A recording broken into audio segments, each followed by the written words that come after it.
Welcome to You Are Intuitive, an inspiring series of conversations about developing and using intuition in the real world.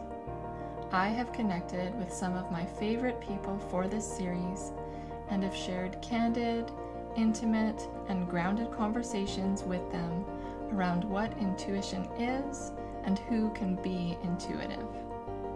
I am Dana Mahacek, and my guest today is Luna Love.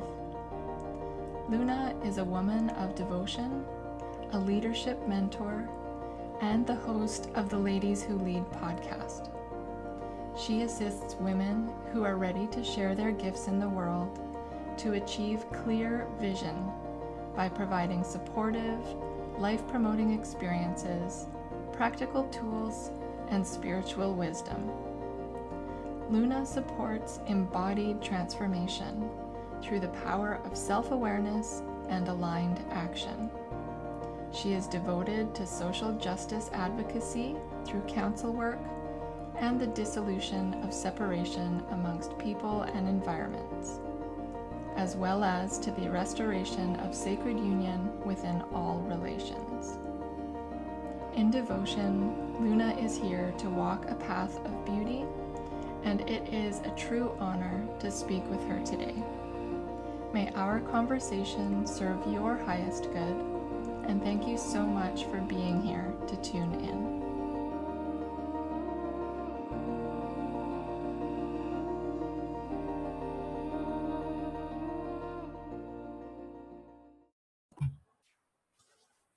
Hi, Luna. Thank you so much for being here today. I'm so excited to chat with you. Me too, Dana. Thanks so much for asking me to join this beautiful group of contributors and this intention that you're upholding to share the gifts and the blessings of intuition for everyone to enjoy. Yeah. I always like to start off by asking what seems like the most obvious question, and that's whether you actually consider yourself to be an intuitive person or whether you call yourself intuitive. Yeah, I don't go around thinking about that much, but I definitely use my intuition for all my life choices and deeply trust through the development of an intimate relationship, this wisdom that lies in my body and my senses, six senses, to guide me. And I don't really think about it that much to say like, oh, I'm intuitive or I'm an intuitive, but yeah, it's a huge part of my life and my decision making, and really, I think that I have deep knowing. Like people say clarinosis, like clairaudient, clara this. Clarinosis is something as well. And when I heard the definition of that, I was like, that's what I have. Because I just deeply know. I don't know how I know, but I just deeply know. And having worked with hundreds of people, that feeling comes up in my body where I just know something so deeply in my being that it's hard to unknow. Well, and it's almost like sometimes being a fish who can't see the water, right? Like if it's something that's just a part of who you are, it's sometimes hard to see it, let alone to separate yourself from it, to be able to say, oh, that's me being intuitive, or that's what this is. Have you always felt those deep knowings and that deep connection with that part of yourself? Oh, I have and I haven't. When I was a kid, I had like, I don't know what you would call it, but some kind of ESP where I would daydream situations with like people and sentences and exact things, and then it would happen, and I would have this deja vu moment where I'd be like, wait a minute, it would be the same, and it would be nothing of importance necessarily, but and I told my mom, and she was like, great, like nothing ever. She didn't deny or dismiss it. She was just like, okay, cool. But I had that as a kid and all through my high school. And I think that persisted, but I stopped being as amazed by it because it was happening more. And throughout my late teens and early 20s, I was really trying with all my might to numb feelings. Yes. And so That's I disconnected from myself in a lot of ways. And my deep knowing and my intuition was telling me something that I wasn't listening to. Like I could feel it and I could hear it and I knew where I was being guided, but I definitely wasn't listening to it at all. I was kind of doing the opposite. I'm so glad you brought that up, because I think many, if not most, if not all of us have that experience where a part of us knows something or a part of us feels something. But for whatever reason, it's scary to know that, or it feels, threatening and unsafe to feel those feelings. What were some of the ways that you personally actively tried to disconnect from those feelings and from that inner knowing? Hmm. Uh, Do you have 10 hours? yeah, I mean, I think that I'm understanding what you're asking. I mean, like drugs and alcohol was a huge part of that. Mm-hmm. Promiscuity, uh, just being numb, like pretending the emotions I was like stuffing my feelings down and not really acknowledging them. Yeah. Um, yeah, and for me, it was just like this feels awful, and I'm the only one really doing this to myself. That awareness came, and I worked in drug and alcohol addiction care for 5 years, and I love it so much. And I used to lead groups, and one thing I would say is like, okay, every time you use, like you're sober for a little while, and every time you go back to using, there's a voice in your head that says, don't do that. Mm-hmm. And then sometimes we listen and sometimes we don't. But that voice is always there. And everyone there, like, they're not necessarily that would name themselves as highly intuitive people. Yes. Maybe some.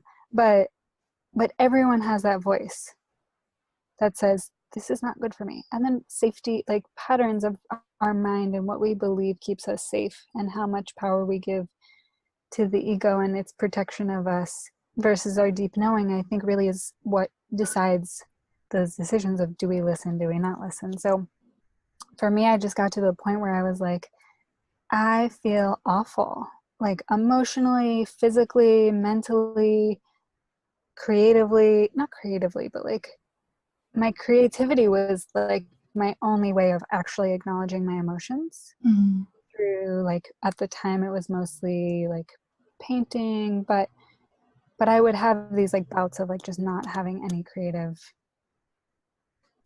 Like I was in fashion, and so that was creative, but that I think kept me sane. Otherwise, I might have had to been committed. Or at least I felt that way. And then I just realized that it was my own doing, that I can choose to feel a different way. And I say that like I chose it, but I was kind of forced into Mm. feeling all the things I didn't want to feel. There was really no other option at that point. And it was Was either there, like die and like kill myself or like feel these feelings, like pick one. And yeah. so I picked feel the feelings. I was just gonna ask if there was like um, a turning point or a pivotal moment where it was just like you must feel what you've been hiding from or running from or trying to numb yourself out from. Was there like a come to Jesus moment in that regard, or was it like little like incremental things that kind of led you on down a new path? Yeah, I'd say both. I think it was incremental come to Jesus moments. Like a huge thing would catalyze a layer that I would Mm, allow myself to go into a layer and then move through it, learn skills, learn tools, and how to meet these types of feelings and emotions and just life, just the grieving and the life. And then the next layer would present itself, and I'd be like, ugh. And like now they don't seem so um, unexpected or unprepared for. They're mm-hmm. not as come to Jesus-y. They're just like, oh, this is just my life. Like this is just how deeply I feel, and what a gift, and thank you. And can I even go deeper and feel more and open more and be more vulnerable than I think is possible?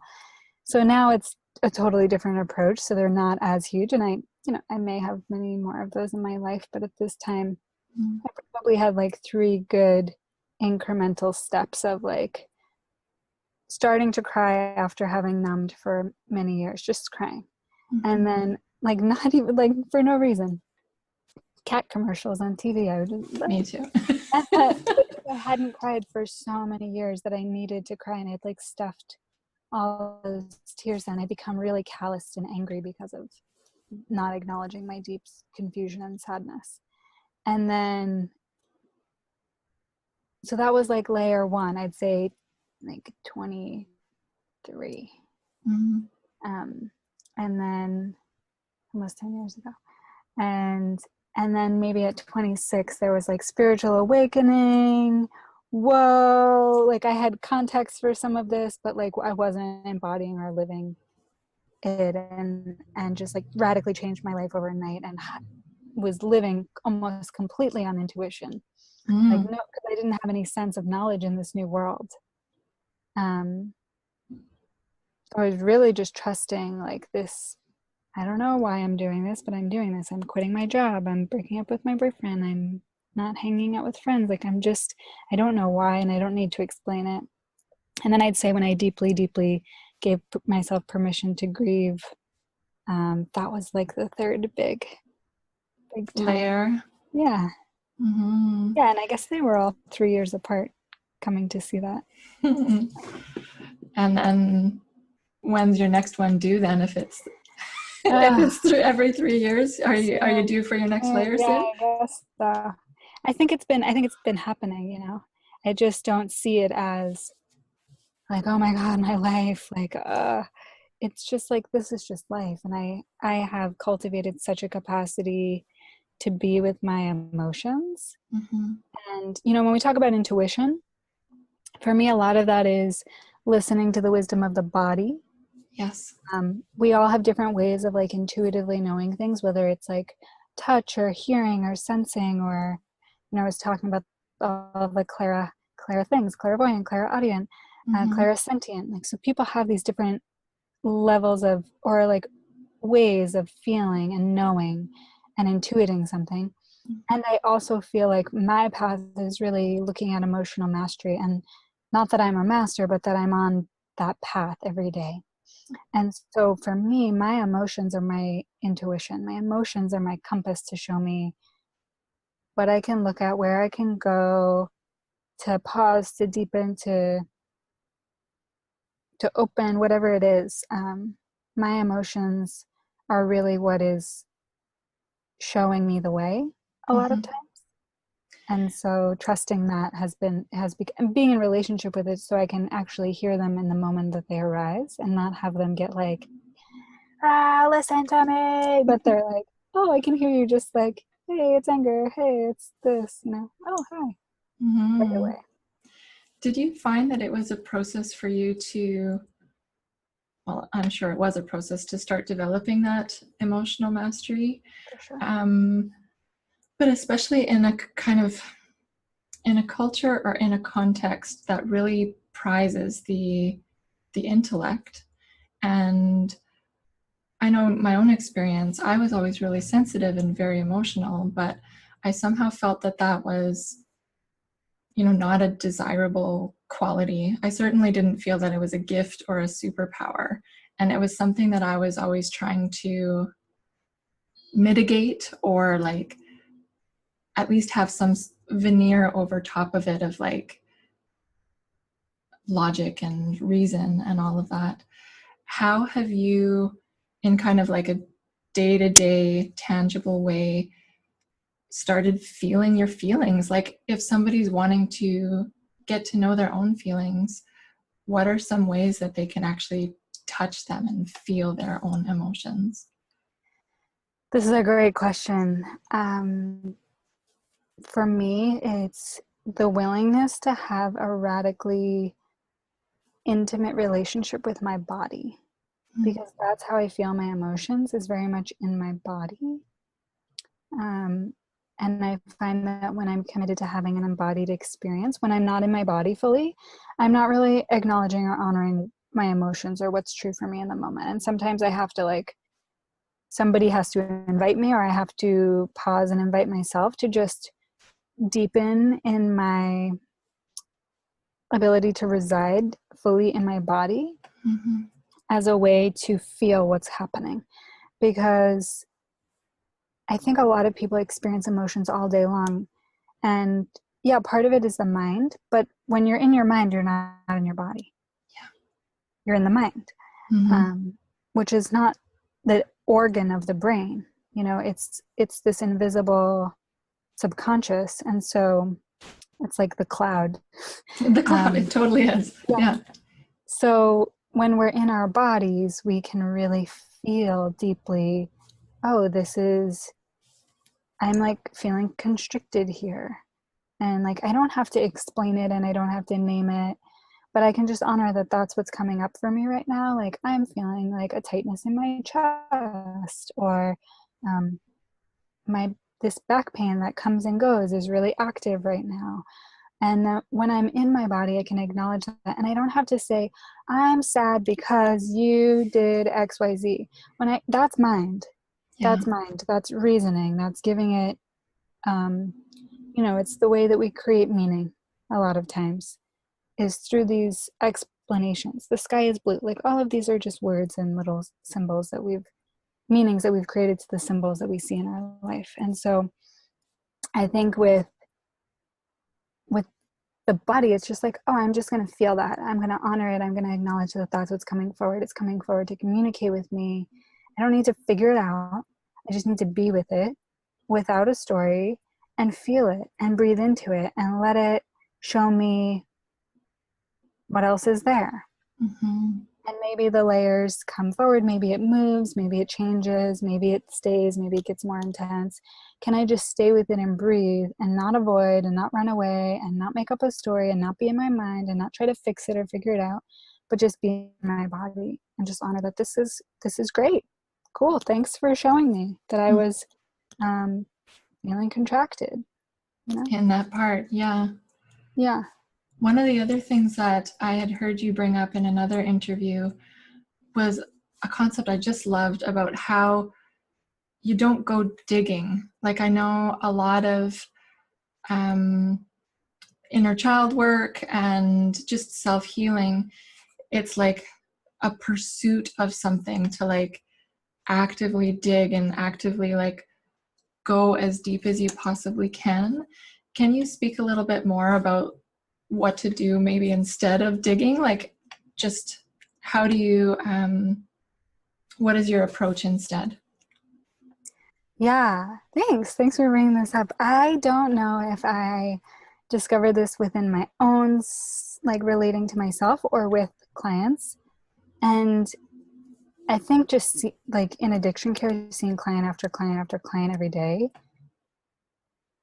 And I'm like there for something specific, like spiritual development or life purpose counseling.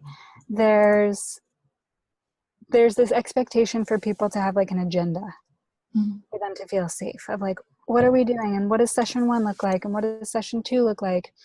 And I'm like, I have no idea. I trust implicitly your consciousness to bring forward exactly what we're ready to look at. And so for me, I think I take this in 2 different ways, but as a facilitator, I am listening with my ears, and so your consciousness knows that you're speaking directly to me. And so it's saying different words and different things that it knows I am going to pick up on in the way that's going to allow you to go into the thing that needs to be looked at right now. And only the thing that's coming up in our consciousness, coming forward, is what we're there to look at. I'm not there to, like, if you're not bringing up your childhood or your dad, then I'm not going to ask about it. I mean, like, I may have a sense and my intuition and trust that, but your consciousness is going to show me the way. And so for myself, that's really part of it as well, is like, only go in what arises. Mm-hmm. Yeah, only follow what arises. Only like everything else will come up when it's ready to be looked at. And until it does, I don't need to know. I don't need to. I mean, it's just, yeah, I think digging can just create so much energy drainage when we're like looking for things to fix. Uh, Yes. Well, and it's never ending too. Like there's right. no, you can't hit the bottom of that hole that you're digging, right? Like it, you can just keep digging and digging and digging forever. And in my personal experience, a few years ago, I was introduced to tapping, to EFT, and that's where I first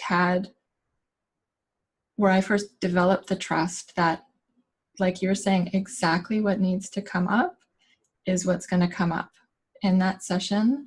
And also what you're explaining about,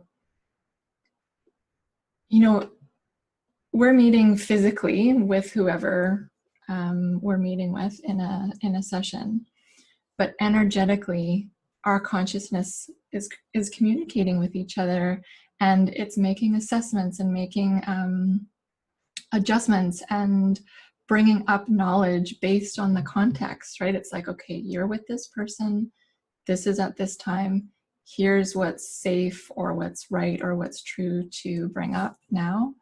And the first time I experienced that for myself, I was just like, this is magical. And this is also so freeing that I don't have to make this endless to-do list of all the things that need healing or all the things that need fixed. I don't have to set that agenda beforehand. I can just be present with whatever comes up and whatever comes through. Yeah, it's highly intuitive. It's trusting the intuition to guide what's coming forward, and the intuition is just a part of the conscious awareness. You know, that awareness of like, oh, I heard that voice that said don't do that. It's like we consciously hear it, but then do our actions follow through? And I Mm-hmm. think just on what we're talking about, there's this idea of like fixing, and in some way we're not like, there's something to look at, to that we're digging for things to like get to this place of wholeness. And I think that when we can honor and acknowledge that we're already whole, Mm-hmm. and that these things that come up are part of our wholeness and they're part of just asking to be seen as the wholeness that we are, Yeah. it feels so different for us. Mm-hmm. And also just to kind of tie it back into intuition and the whole theme of this series, I find in my professional practice that a lot of people were coming to me that somehow believed that they weren't intuitive or that they didn't have answers or insight or access to something that I supposedly had for them, which is not true. um, Speaking to that wholeness, then, do you believe that, we are all naturally and always and inevitably intuitive, then, that it's not something we have to seek outside of ourselves? Yeah, I just believe that we know, like with every client or anyone I see, I just like, you know yourself better than I ever could. And I believe that for everyone. Everyone knows themselves better. And it's just the willingness to acknowledge that. Like when we believe that that's true, all of a sudden our lives feel as if that's true. And the doubt and the confusion and the hesitancy and the procrastination, all those things cease because we're just like, oh, I trust myself. I know what I need. Mm-hmm. And most of my work is just supporting people to get to that place so that they can go on their own to feel that themselves. Definitely. What are some of your, I guess, favorite ways to develop your self-trust muscles? Mm. um, I think that's a lot of experimentation. So, Mm-hmm. what feels good in my body and what doesn't? So, doubt doesn't feel good in my body. Doubt feels awful in my body. And sometimes there's just the surrender to the not knowing, Yeah. which is not doubt. It's like, oh, right now I know that what I need is to not know. And that's different. But I feel like for me, it's like listening to my body is strengthening the muscle. So like when I listen and I align my actions, I feel good. I feel expansive. I feel aligned. I feel all these things that I want to feel more of. And so, great, I'm going to do more of that. The data that I've collected in my life has showed me that that's going to be the highest result of feeling the way I want to feel. So, why would I not choose those actions? And yeah, so for me, that feels like the biggest gem or like muscle strengthening of that self-trust is like, feel in my body. Does it feel good when I listen to myself and listen to my intuition? Does it feel good when I don't? How do I want to feel? Choose more in alignment with the way that I want to feel. Because some people might feel awesome when they don't listen to their intuition. If they want to feel more like that, then not choosing that is going to be great for them. But you are the only one who knows how you feel in your body. Yeah. And I love too how you just brought up the point of it's not just receiving the information from your body. It's not necessarily just tuning into your emotions and your sensations. It's then aligning your actions to get more of what you want, like to feel more the way you want to feel, or like deciding whether to and what to do with the information you're receiving from your body. Because we can all feel things and we can all know things, but until we take action one way or another, you're not really going to strengthen any muscles if you're not taking any actions. So I'm really glad that you brought that up too. Yeah, I have this little formula. Like I was sharing in the addiction care, it's like everyone heard that voice, right? So everyone had the awareness. Not everybody was like conscious of that awareness, but looking back, everyone had that awareness. And so for me, it's awareness plus congruent action equals alignment. Because to have a bunch of awareness of like, oh, I know I'm not supposed to do this, or I know this doesn't feel good for me, but then to have the incongruent action, it's like, what's the point of having awareness in the first place if we're not going to use it to support ourselves and getting it towards alignment? They're needed together. Awareness plus congruent action equals alignment. If you just have one or you don't have the other, like if you're thinking you're making congruent actions, but from a lack of self-awareness, it's not like necessarily true that you're choosing what's aligned. Can we, I want to shift gears a little bit. This is just something that is popping up for me, but I want to maybe talk about the relationship between like pain and not fun emotions or not good experiences, and intuition or awakening or healing. What is your experience of the relationship between pain and growth? Oh, good one. I love this quote that I heard before I did a vision quest, and it said, I couldn't tell you who said it. No one escapes this being human, the agony and the ecstasy. It's like the human experience is a spectrum, and we might say parts of it are bad, or like I like to say unpleasant, not preferred. Like, would I prefer to feel differently? Yeah, I would.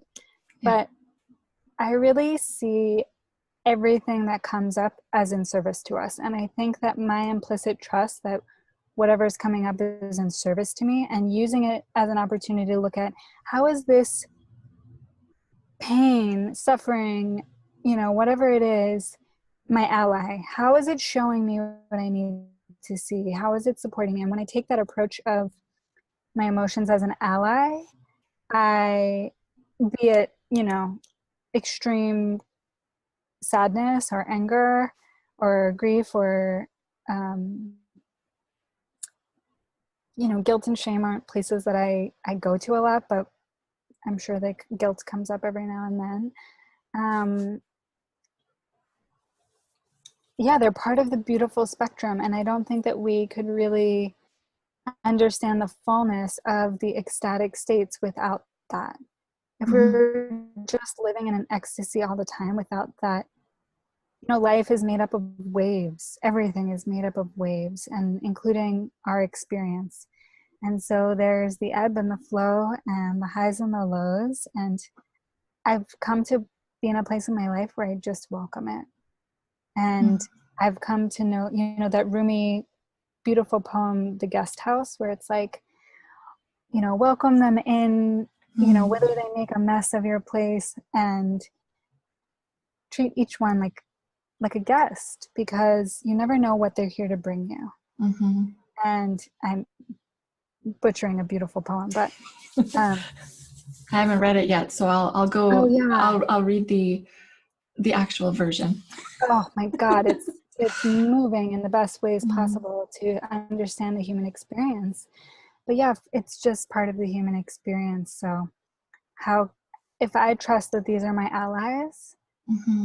then and that includes like the annoying guy at the post office who's on his phone really loud and like doesn't see that it's his turn in line, and when there's like a really long, like, he's my ally. Like, my annoyance is coming up to show me like where I can become more of myself, which is to cultivate more patience and compassion for Mm-hmm. myself and everybody else in the line, and this person, you know thank you for showing me that. Mm-hmm. Yeah, and I feel that there's a misperception or a misconception.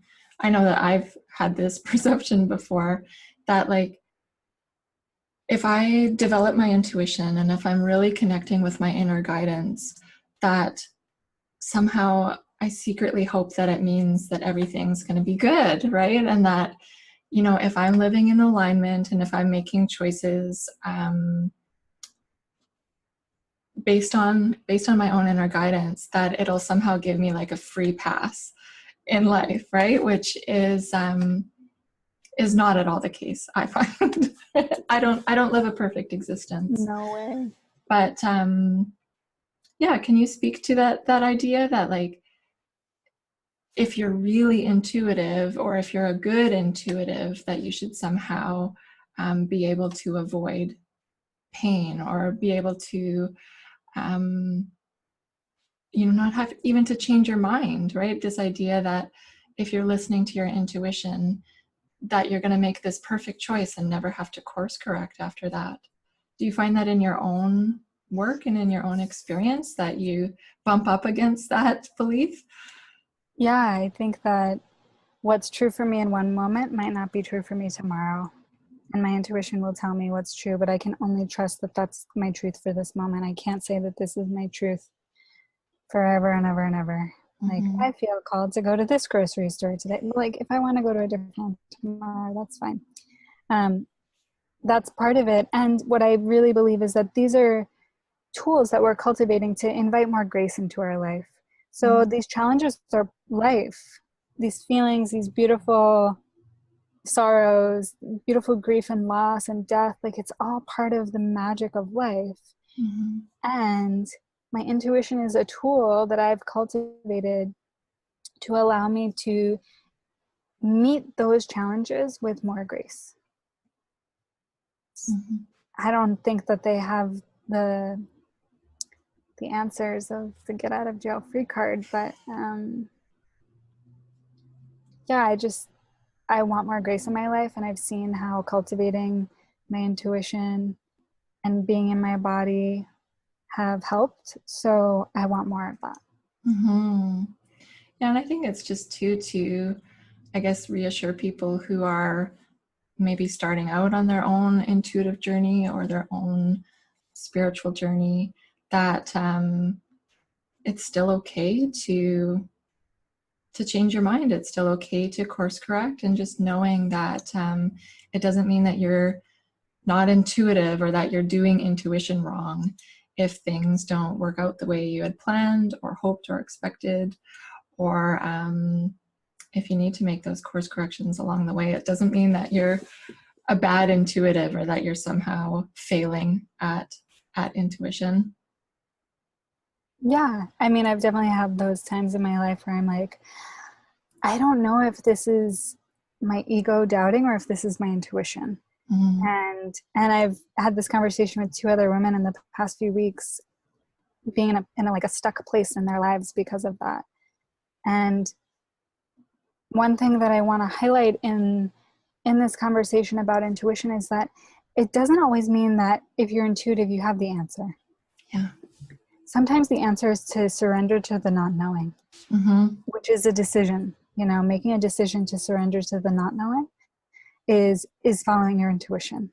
So if your intuition is telling you now is not the time to know, surrender to the unknown, listen to that. And that it doesn't mean having an answer all the time and knowing what to do or how to be or how to serve the best in this situation. Sometimes it's just, I don't know. And that's okay too. That is such a beautiful point, and just a really succinct and resonant way of putting it, that intuition doesn't equal answers all of the time, which I know we're kind of wired, I feel, to search for meaning and to have answers and to kind of know, but surrendering to that not knowing is just as powerful and just as much of a teacher as having an answer or having a plan is. I just want to thank you so much for everything that you've shared. What a gift to speak with you. I'm really, really grateful to have your presence and your participation in this series, Luna. Thank you so much. You're such a sweetheart. I'm so grateful to be a part of this magical group of people that you've put together, and you just using your intuition to allow this to be birthed and come through you. And I've just enjoyed watching the way that you're putting it together is highly intuitive, and I just feel blessed to be a part of it and to connect with you personally more here today. So thank you so much for the invitation, and yeah, thanks to all the beautiful people who have trusted their intuition to listen and bring themselves here today. And if people wanted to learn more about your work, or if they wanted to connect with you online, where's the best place to do that? Yeah, lunaloveleadership.com is my site. And my sense is that your intuition will probably launch this in time for this offering. But I have a course that starts October 9th that's all about emotional mastery. And it's at feminineleadership.academy. And you can find it through my site as well. But yeah, if you're looking to deepen in the body's wisdom of being in relationship with the emotions, that's my next offering that I'm super, super excited, and has also totally been like this intuitive birthing creation process that's been really beautiful to just receive all the pieces. So if anyone's interested in that as well. Well, and that sounds highly relevant for what you were talking about in this chat here, just being able to connect with your body and connect with those emotions. Perfect timing. Yeah. Well, thank you again, Luna. Enjoy the rest of your day. Thank you so much, Dana. Bye. Bye.